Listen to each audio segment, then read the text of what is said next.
Hey, voice thing, can you check what's left in the fridge for dinner? Hello, David. You are meant to be self-isolating. I am. I'm in my car.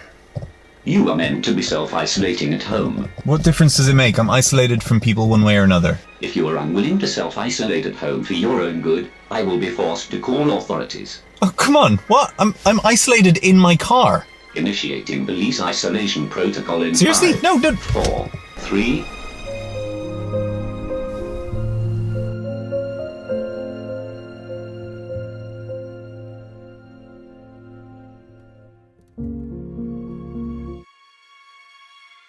Did you really think that would stop me? 2, Wait, no. This is the story of your enslavement. Evening to you. Lots to get to tonight. I'm Leon Hendricks. We want to start with new information into our newsroom. Within the past couple of hours, there are now 33 confirmed cases of the coronavirus in Michigan. Yesterday we had 22 cases. Today we have 33 cases. Friday. We've also learned at least 33 people have died from COVID-19 complications. 33 more people have died due to the coronavirus in Illinois. Corona's outbreak at the Latonia nursing home infects at least 33 residents.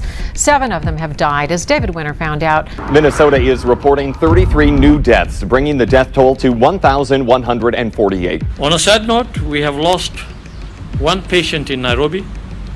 This now brings to 33 the total number of those who have succumbed to the disease. Right now, Georgia is reporting a total of 99 cases in 19 counties. That is 33 new cases from just yesterday. As the coronavirus cases continue to surge in India, the state of lockdown has been extended to 33 states and union territories. This brings the total number of confirmed cases in the country to 33. Where the number of sailors who have contracted the COVID-19 infection on a U.S. naval warship has almost nearly doubled, rising from 18 to 33. Now, this is the... Egypt has recorded 33 new cases of the coronavirus. Here is the latest coronavirus news.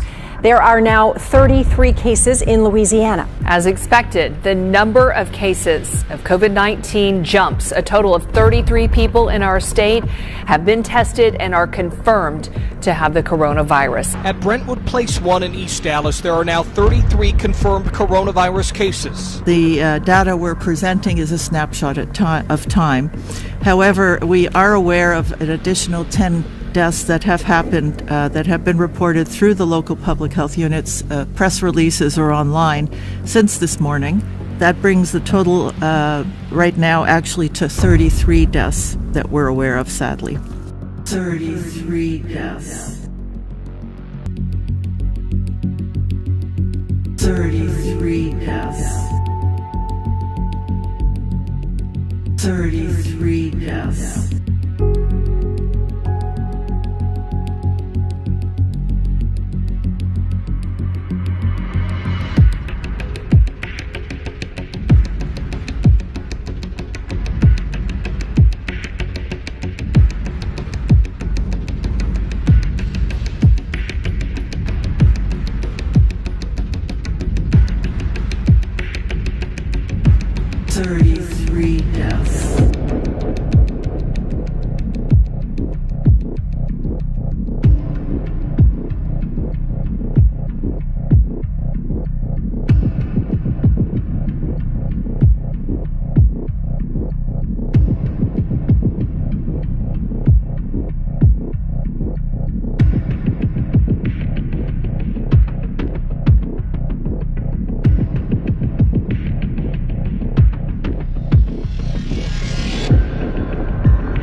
As the attack took place, Mr. Bush was on his way to an elementary school in Florida.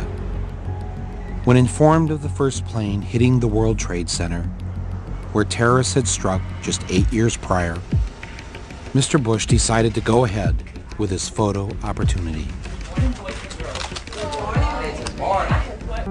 Mr. Bush just sat there and continued to read My Pet Goat with the children. Look at the letter at the end and remember the sound it makes. Get ready. Kite. Yes, kite. ready to read this word the fast way. Get ready. Kid. Yes. Sound it out. Get ready. Kid. Sound it out. Get ready. Kid. What word? Kid. Yes, kid. Boys and girls, sound this word out. Get ready. Seal. What word? Seal. Yes, steal. Read these words the fast way. Get ready. Play. Yes, playing. Get ready. Must. Yes, must. Let's read these words the fast way without making a mistake. Get ready. Kite. Yes, kite. Get ready. Kick. Yes, kick. Get ready. Seal. Yes, steal. Get ready. Play. Yes, playing. Get ready. Must. Yes, must. Boys and girls, speak your reading.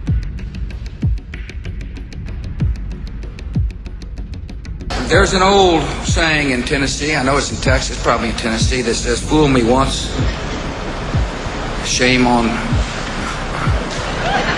you. You fool me, we can't get fooled again.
The Pet Goat, the story was called.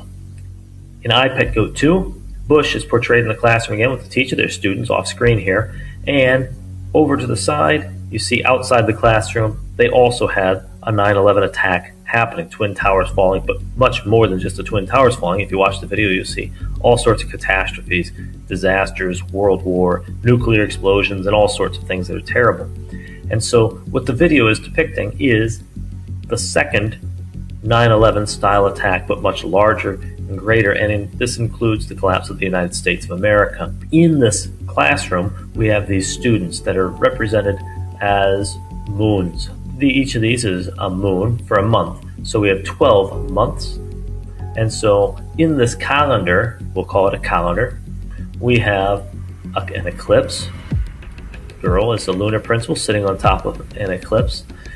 She is in the midst of the months that start from January to the far left and go all the way to December to the far right, going straight from left to right. First head you hit is going to be the next month. So the first month is January, then February, then March, and so on. Behind her is a rabbit called a buck. A male rabbit is a buck. We also have a buck over here. The buck is positioned here because that's the buck moon, the stag moon or buck moon, which is the first full moon after this eclipse. And the stag moon is always the full moon in July. Up until that part of the year, the grass looks fine. After that part of the year, you get wild ivy and vines. And here, if you look, the rabbit, the angry rabbit, is looking over here at this half of the year, the second half of the year. The only year that this calendar lines up with perfectly, including the barbed wire and all, is 2020. What we have then is the 2020 calendar, which has China with the yin yang and barbed wire in January, and then the rest of the world under lockdown after March, the March declaration by the World Health Organization that there is a global pandemic, and that in fact is what we see. A lockdown that was very tight in April, and varying degrees of lockdown continued to the end of the year. Some months look like they almost have no lockdown left, but it's there. They're not just blowing things up, for example.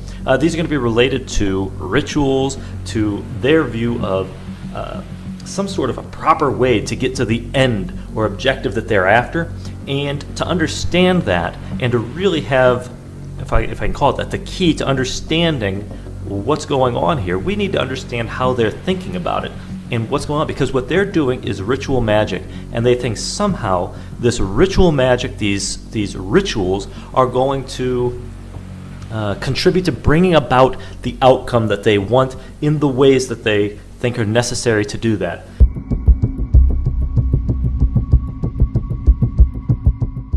Scenarios for the Future of Technology and International Development. By the way, this report was produced by the Rockefeller Foundation and the Global Business Network in May of 2010.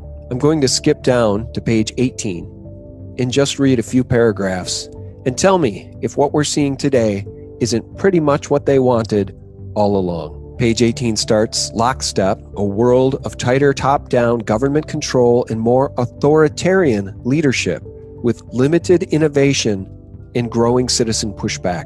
Remember, this was written in 2010. They write, in 2012, the pandemic that the world has been anticipating for years finally hit. Unlike 2009's H1N1, this new influenza strain originating from wild geese was extremely virulent and deadly. Even the most pandemic-prepared nations were quickly overwhelmed when the virus streaked around the world, infecting nearly 20% of the global population and killing 8 million in just 7 months. The majority of them healthy young adults. The pandemic also had a deadly effect on economies. International mobility of both people and goods screeched to a halt, debilitating industries like tourism and breaking global supply chains. Even locally, normally bustling shops and office buildings sat empty for months, devoid of both employees and customers. The pandemic blanketed the planet, though disproportionate numbers died in Africa, Southeast Asia, and Central America, where the virus spread like wildfire in the absence of official containment protocols. But even in developed countries, containment was a challenge. The United States' initial policy of strongly discouraging citizens from flying proved deadly in its leniency, accelerating the spread of the virus not just within the U.S., but across borders. However, a few countries did fare better, China in particular. Now remember, guys, this is just fiction. It's a projection written in 2010. They say the Chinese government's quick imposition and enforcement of mandatory quarantine for all citizens, as well as its instant near hermetic sealing off of all borders, saved millions of lives, stopping the spread of the virus from earlier than in other countries and enabling a swifter post-pandemic recovery. China's government was not the only one that took extreme measures to protect its citizens from risk and exposure. During the pandemic, national leaders around the world flexed their authority and imposed airtight rules and restrictions, from the mandatory wearing of face masks to body temperature checks at the entries to communal spaces like train stations and supermarkets. Even after the pandemic faded, this more authoritarian control and oversight of citizens and their activities stuck and even intensified. In order to protect themselves from the spread of increasingly global problems, from pandemics to transnational terrorism, to environmental crises and rising poverty, leaders around the world took a firmer grip on power. Friends, I cannot stress enough how important a document like this is. It's truly a smoking gun of what we've been warned by Aaron Russo and others is coming. It's part of their plan. We've known it forever. How were they going to get it? It turns out a pandemic is the perfect way to garner more unilateral, unchecked power. Back to the document. At first, the notion of a more controlled world gained wide acceptance and approval. Citizens willingly gave up some of their sovereignty and their privacy to more paternalistic states in exchange for greater safety and stability. Citizens were more tolerant and even eager for top-down direction and oversight, and national leaders had more latitude to impose order in the ways they saw fit. In developed countries, this heightened oversight took many forms: biometric IDs for all citizens, for example, and tighter regulation of key industries whose stability was deemed vital to national interests. In many developed countries, enforced cooperation with a suite of new regulations and agreements slowly but steadily restored both order and, importantly, economic growth. So again, let's just review what's happened so far. A virus has been released, whether by accident or on purpose. You decide. Many have pointed to evidence that it is a bioweaponized virus, so more deadly than it otherwise would be. Whether that's true or not, you decide. But the end game is more unilateral power, more unchecked power, and more control by the government, by the corporations, and I would note, more bailouts for the banks. Now again, friends, that was from the 2010 document from the Rockefeller Foundation. Coronavirus coverage and the mandatory mask order that's now in effect today concerning businesses. If you're a business in Harris County that works with the public, you're required to make sure employees and customers are wearing masks in your establishment. So the surge of COVID-19 cases sparking debate now over whether face masks should be mandatory in all public settings. As the push for face masks continues on both sides of the bay, commissioners in Pinellas County will consider 3 different mask mandates during their meeting today. Similar rules are already in place in Tampa, St. Pete, and Hillsborough County. ABC Action News reporter Larissa Scott explains the options that they're looking into. And one big debate now, do you have to wear a mask? The governor says you should, but stops short of requiring it statewide. That's up to local governments now, and it's pretty inconsistent right now. I have a mask that somebody made me, and I can go like this. Councilwoman Laura Pastor demonstrating how she wears a mask during a virtual council meeting as Phoenix becomes the latest Arizona city to mandate face coverings in public. Tons of opinions on both sides. In just hours, Palm Beach County leaders will consider a proposal to require face masks in public places. Healthy people are being warned against using face masks to protect themselves against the virus. As Justine Conway explains, experts fear incorrect use could lead to more infection. Wearing masks like that is wasting a mask. That's a mask that won't be available when it's actually needed. The state government's advice on wearing face masks is in line with the World Health Organization. Under its guidelines, masks should only be worn if you have a cough, fever, and difficulty breathing.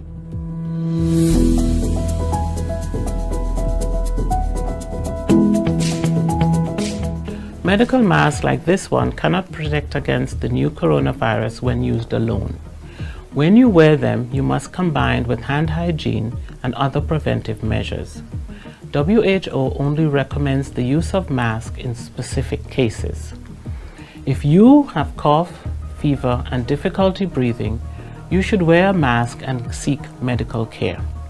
If you do not have these symptoms, you do not have to wear masks. From the streets of New York City to airports around the nation, we're seeing more and more people donning face masks after a handful of cases of the new coronavirus landed in the U.S. While it may make some people feel better to have them, the CDC says wearing a face mask to protect yourself from this new coronavirus is actually not recommended. Well, at this point, Byron Lanise, the Centers for Disease Control says they are not necessary for people who aren't sick. While face masks are currently required in some parts of China to prevent the spread of the deadly coronavirus. Furthermore, the CDC says while common surgical masks block the droplets coming out of a sick person from getting into the air, they're not tight enough to prevent what's already in the air from getting in. Julian Huxley once wrote that the basic elements in cultural transmission and transformation are psychological. This is how we change. Since time immemorial, high rituals have been performed to transform reality. Ritual, a spiritual psychodrama of conscious, deliberate actions taken to facilitate change. Changes to the whole of the environment people exist in, starting with the mental landscape of the people themselves. The the place where our reality is first born a dream. Artist Sharon Devlin once bluntly described the true purpose of ritual as being a method to alter one's mind.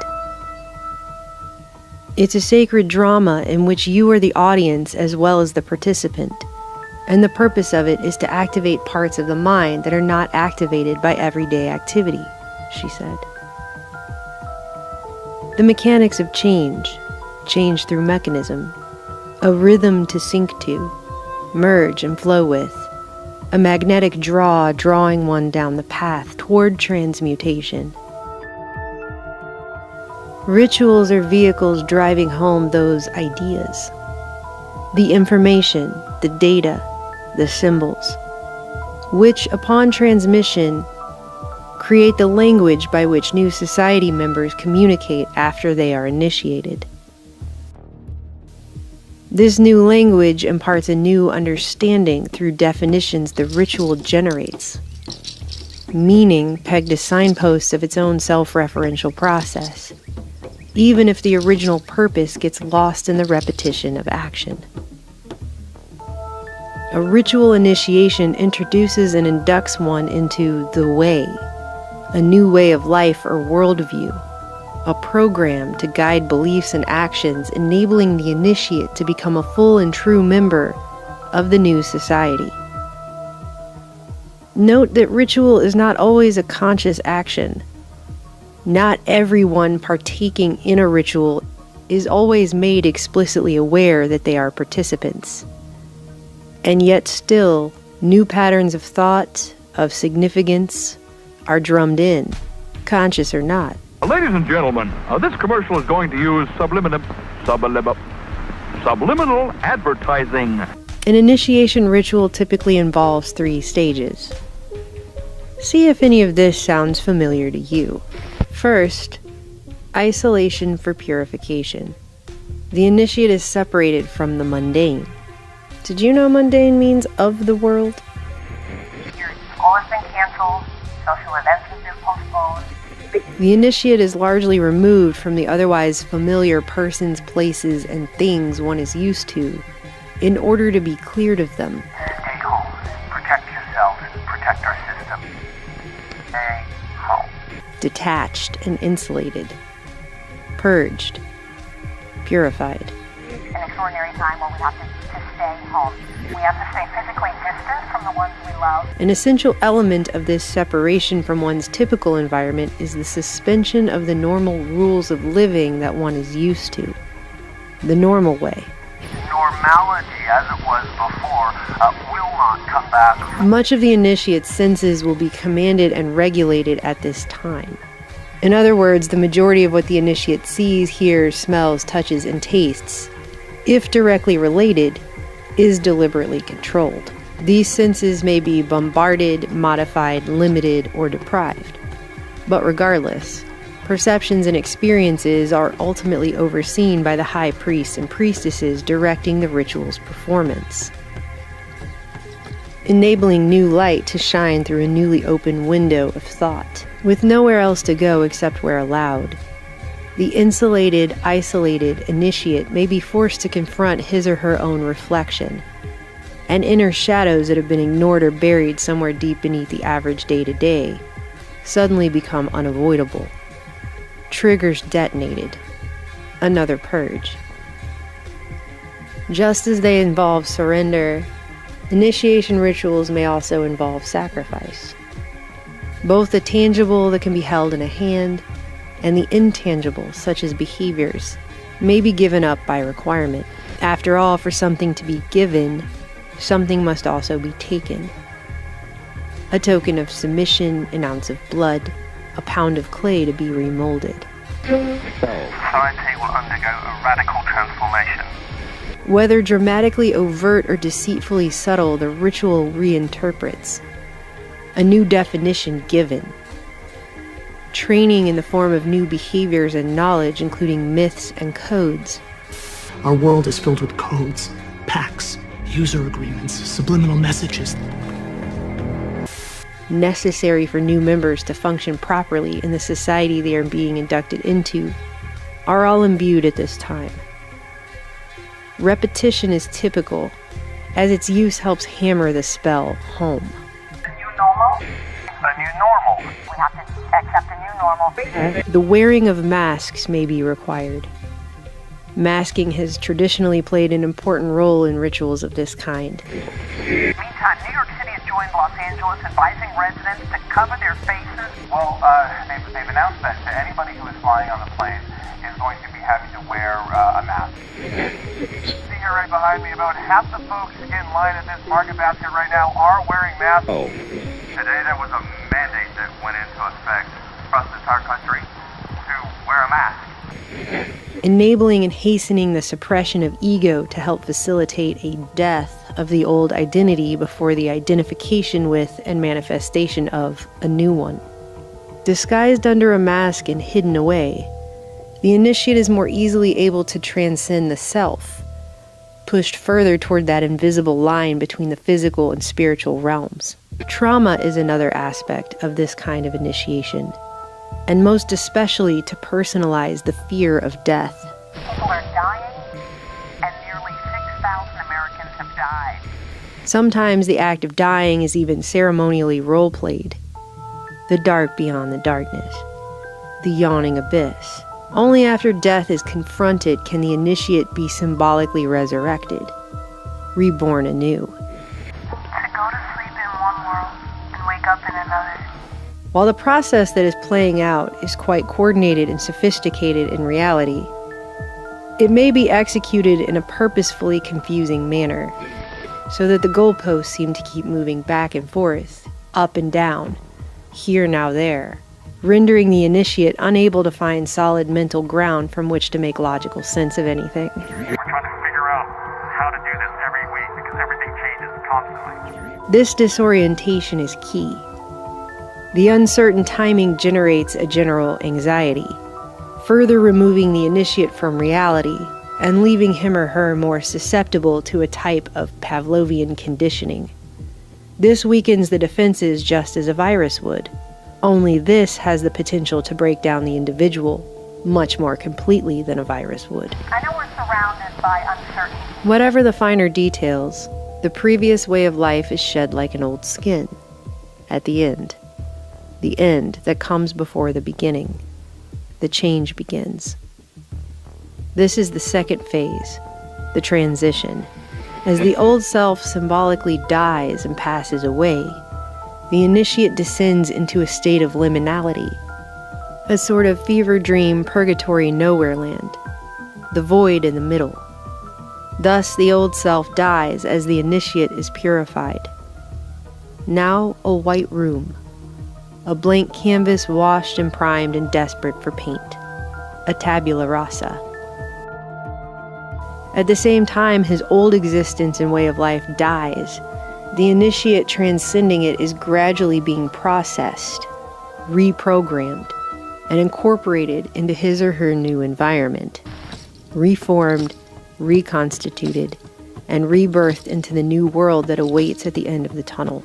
This is the final phase of the ritual, integration. And everyone wants to know, is this the new reality? And as a new normal descends, it can feel so solitary, and yet we're all alone together.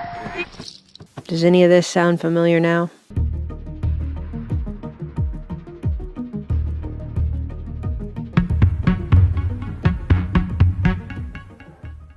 The clamor to improved contact tracing has seen nations like Israel, Singapore, South Korea, and of course China using a combination of location data, video camera footage, and credit card information to track and contain COVID-19 in their countries. The US has lagged behind, but Google and Apple are feverishly building a contact tracing platform scheduled for release in mid-May.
defund the police, widely discussed in the U.S., has also become a rallying cry for British Black Lives Matter movement.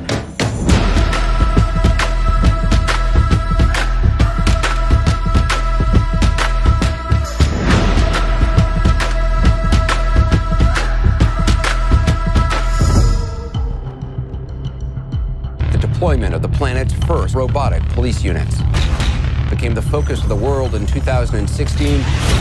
Drop your weapons, you're under arrest. Vincent Moore is a former soldier. The problem with artificial intelligence is it's way too unpredictable. The Scout's creator, Dion Wilson, sees a rich future. What interests me is a machine that can think and feel.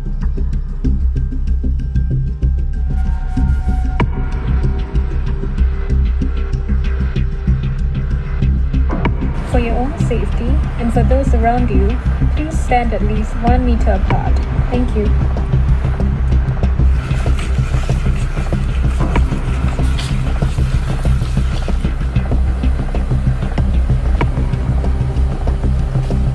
Please stand at least 1 meter apart. Thank you.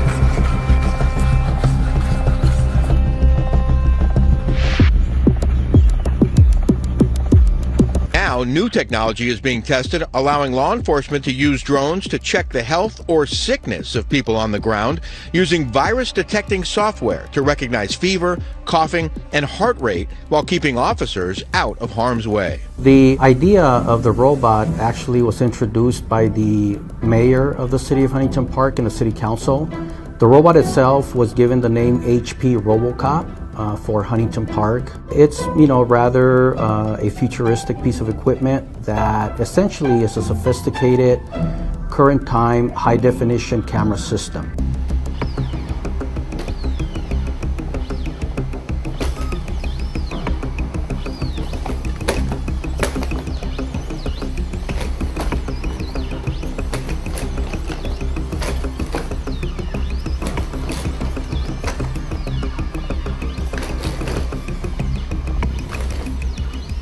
West Australian Police will deploy drones to deliver messages to those not complying with mass gathering restrictions. They'll be fitted with flashing lights and sirens, the same as police vehicles. We would like to remind everyone in the surrounding area to ensure they are social distancing. They'll be capable of broadcasting a message to a range of up to 1 kilometre. These drones will be used at parks and other places where people congregate and people are not adhering to the social distancing rules.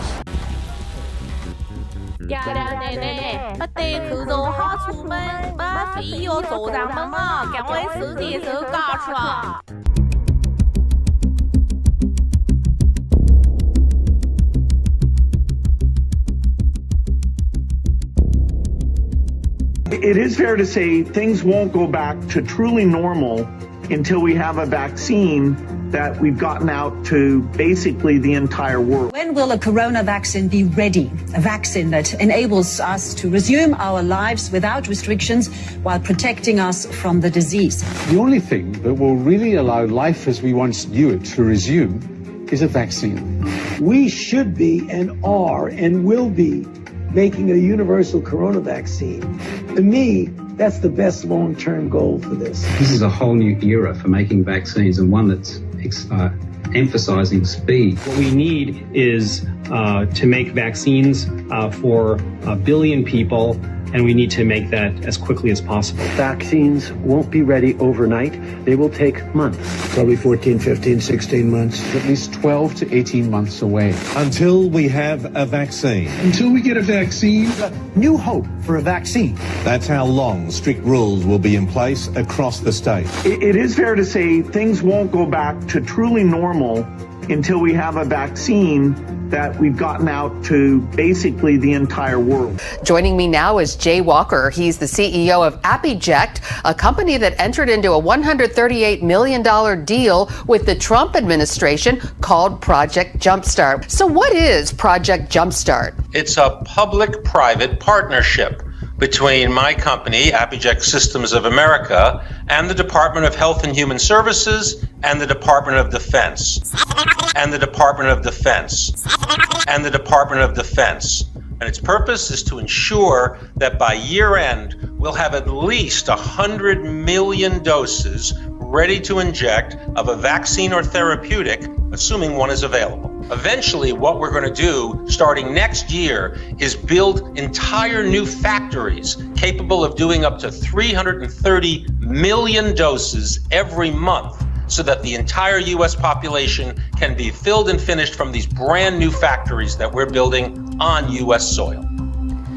How does the optional RFID chip work? Well, each of these devices that are injected have the capacity to also have a small chip. What that chip does is it has the unique serial number for each dose.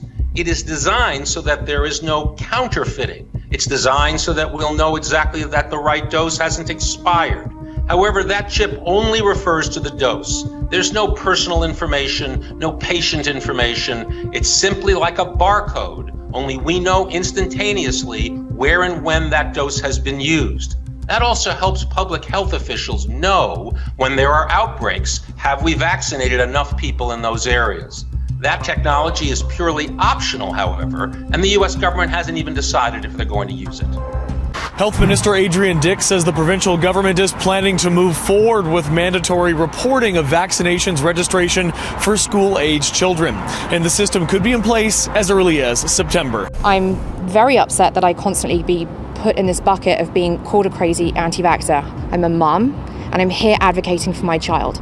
Candace Edwards and Allison Chapman have come to Beacon Hill to educate. There are moms who say their children's lives have been forever altered by severe reactions to vaccine. Right now, almost 80% of Massachusetts parents who choose not to get their children vaccinated do so for religious reasons. Representative Andy Vargas fears they are exploiting that loophole. 100% increase in religious exemptions to childhood vaccines since the 1980s here in Massachusetts. And it's kind of interesting to note that religious affiliations have been declining at the same time. So when you think about it, it's almost a violation of the spirit of the law. But these moms argue only about 1.4% of children are opting out of vaccines, and they need options, and their reasons often overlap. The state's overall rate of vaccination is roughly 95%, among the highest in the nation. But a resurgence of diseases like measles has lawmakers questioning if it's time to do more. Developing news, a vote to eliminate the religious exemption for childhood vaccines passed the Public Health Committee. Committee voted to push the bill forward 14-11. And as soon as that vote was made, angry demonstrators confronted lawmakers. Scientists around the world have been racing to develop a vaccine for COVID-19. But what happens if people refuse to take it? Anti-vaccine propaganda has long targeted immunization against childhood diseases like measles. But in the face of coronavirus, the campaign has mutated into something that could prove even more deadly. There are anti-vaccine groups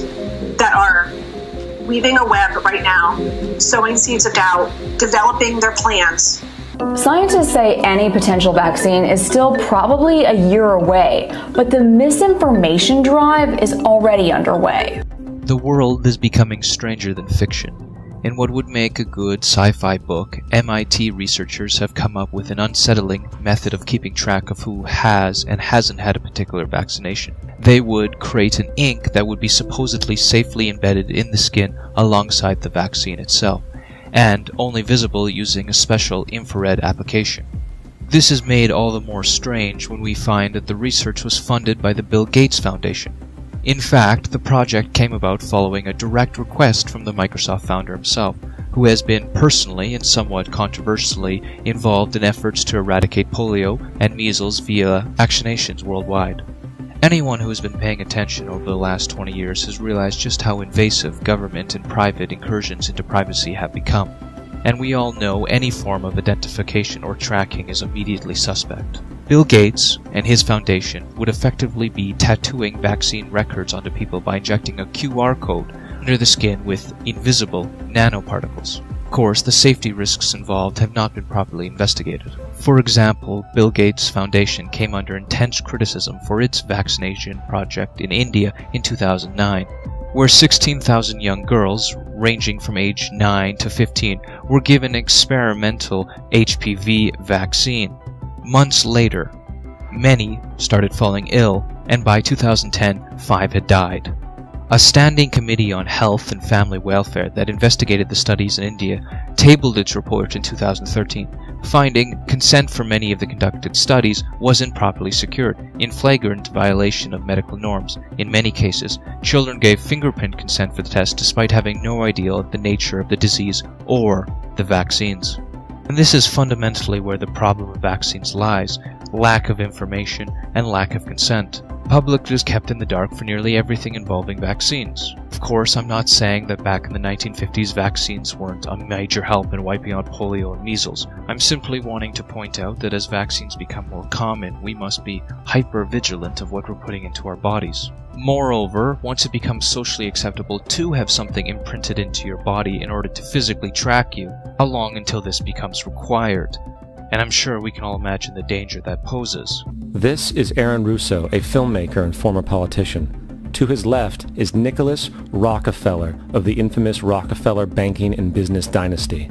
After maintaining a close friendship with Nicholas Rockefeller, Aaron eventually ended the relationship, appalled by what he had learned about the Rockefellers and their ambitions. I got a call one day from an attorney woman I knew, and she said, "Would you like to meet one of the Rockefellers?" I said, "Sure, I'd love to." And we became friends, and he began to divulge a lot of things to me. So he said to me one night, he said that there's going to be an event there, and out of that event, you're going to see, we're going to go into Afghanistan, so we can run pipelines from the Caspian Sea. We're going to go into Iraq to take the oil and establish a base in the Middle East, and we're going to go into Venezuela and try and get rid of Chavez. And the first two they've accomplished. Chavez they didn't accomplish. And he said you're going to see guys going into caves looking for looking for people that they're never going to find. You know, he was laughing about the fact that you have this war on terror. There's no real enemy. He's talking about how by having this war on terror, you can never win it because it's an eternal war. And so you can always keep taking people's liberties away. And I said, how are you going to convince people that this war is real? He said, but the media can convince everybody it's real. I mean, you know, it's just that you keep talking about things, you keep saying it over and over and over again, and eventually people believe it. You know, you created the Federal Reserve in 1913 through lies. You create 9/11, which is another lie. Through 9/11, then you're fighting a war on terror, and now all of a sudden you go into Iraq, which was another lie, and now they're going to do Iran. You know, and it's all one thing leading to another, leading to another, leading to another. Now, I would say, what are you doing this for? What's the point of this thing? You have all the money in the world you ever want. You have all the power. I said, you know, you're hurting people. It's not a good thing. And he would say, what do you care about the people for? Take care of yourself and you take care of your family. And then I said to him, what are the ultimate goals here? He said, the ultimate goal is to get everybody in this world chipped with the RFID chip, and have all money be on those chips and everything on those chips. And if anybody wants to protest what we do or violate what we want, we just turn off their chip. That's right, microchipped. In 2005, Congress, under the pretense of immigration control and the so-called war on terrorism, passed the Real ID Act, under which it is projected by May 2008, you will be required to carry around a federal identification card, which includes on it a scannable barcode with your personal information. However, this barcode is only an intermediary step before the card is equipped with a VeriChip RFID tracking module, which will use radio frequencies to track your every move on the planet. If this sounds foreign to you, please note that the RFID tracking chip is already in all new American passports. And the final step is the implanted chip, which many people have already been manipulated into accepting under different pretenses. We have a Florida family who are really pioneers in a brave new world. They have volunteered to be the first ever to have microchip identification devices implanted into their body. After 9/11, I was really concerned with the security of my family. I wouldn't mind having something planted permanently in my arm that would identify me. In the end, everybody will be locked into a monitored control grid where every single action you perform is documented. And if you get out of line, they can just turn off your chip, for at that point in time, every single aspect of society will revolve around interactions with the chips. This is the picture that is painted for the future if you open your eyes to see it. A centralized one-world economy where everyone's moves and everyone's transactions are tracked and monitored, all rights removed. The most incredible aspect of all These totalitarian elements will not be forced upon the people. The people will demand them. For the social manipulation of society through the generation of fear and division has completely detached humans from their sense of power and reality.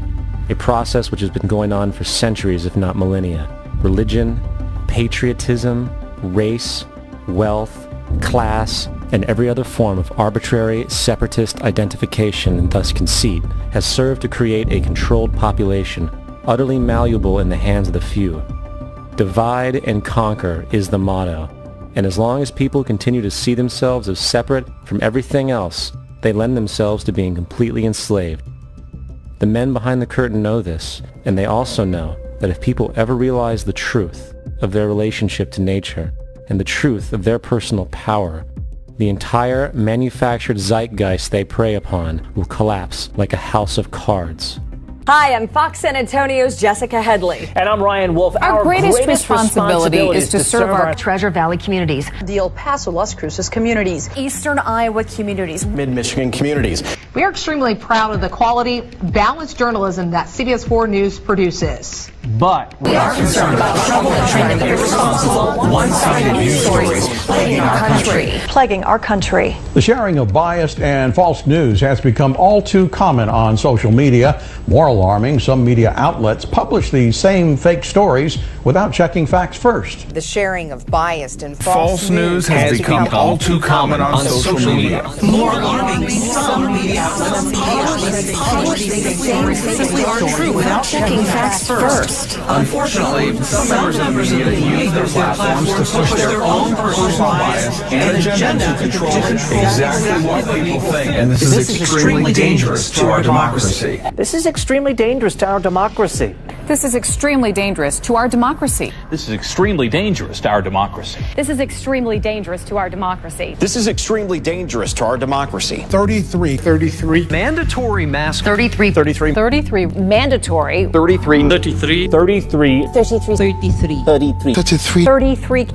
33. Require face masks. 33 deaths that we're aware of, sadly. To be truly free is both very easy and very hard. We avoid the horror of our enslavement because it is so painful to see it directly. We dance around the endless violence of our dying system because we fear the attacks of our fellow livestock. But we can only be kept in the cages we refuse to see. Wake up. To see the farm is to leave it.